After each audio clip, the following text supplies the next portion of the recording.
குழந்தைங்களா, இன்னைக்கு டீச்சர் நமக்கு என்ன பயிற்சி கொடுக்க போறாங்க அப்படின்னு தானே எல்லாரும் அவளோட காத்துட்டு இருக்கீங்க. இன்னைக்கு இன எழுத்துக்களை பயன்படுத்தி சொற்கள் எழுதுற பயிற்சி தான் டீச்சர் கொடுக்க போறேன். சரியா? இன எழுத்துக்கள் உங்களுக்கு தெரியும் தானே? இன எழுத்துக்களை பயன்படுத்தி சொற்கள் எழுதும்போது மெல்லின மெய் எழுத்துக்களை அடுத்து வல்லின எழுத்துக்கள் வரும். சரியா? இப்போ டீச்சர் இங்க எழுதியிருக்கிற சொற்களை பாருங்க.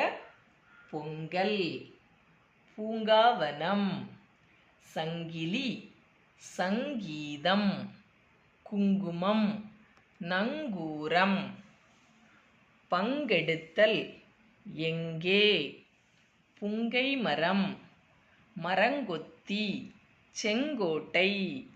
குழந்தைங்களா, இங்கே டீச்சர் எழுதியிருக்கிற சொற்களை கவனிச்சிங்களா?